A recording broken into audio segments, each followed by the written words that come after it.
اجداد کی تاریخ سے پردہ اٹھانے کے لیے چینل کو سبسکرائب کریں اور بیل آئیکن کو کلک کریں۔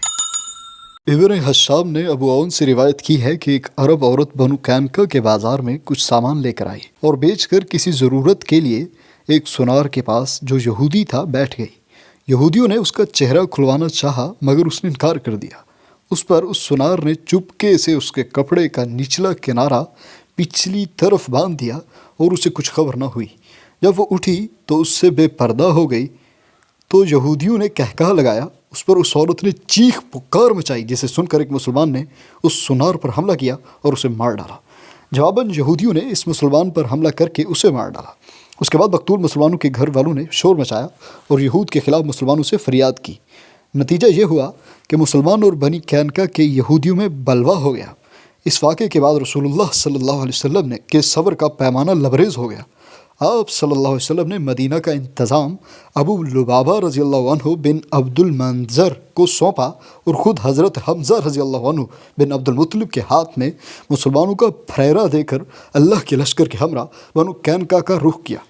انہوں نے آپ کو دیکھا تو گڑھیوں میں کلا بند ہو گئے۔ آپ صلی اللہ علیہ وسلم نے ان کا سختی سے محاصرہ کر لیا۔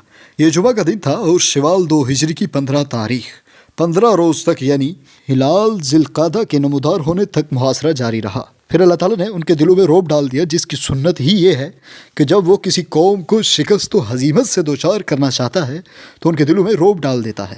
چنانچہ بنو قینقاع نے اس شرط پر ہتھیار ڈال دیے کہ رسول اللہ صلی اللہ علیہ وسلم ان کی جان، مال، آل و اولاد اور عورتوں کے بارے میں جو فیصلہ کریں گے انہیں منظور ہوگا۔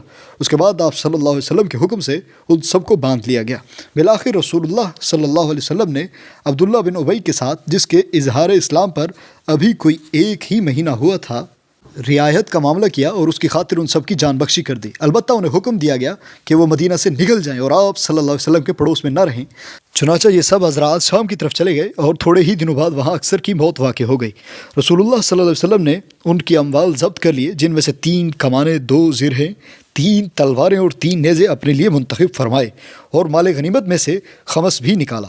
غنائم جمع کرنے کا کام محمد رضی اللہ عنہ بن مسلمہ نے انجام دیا۔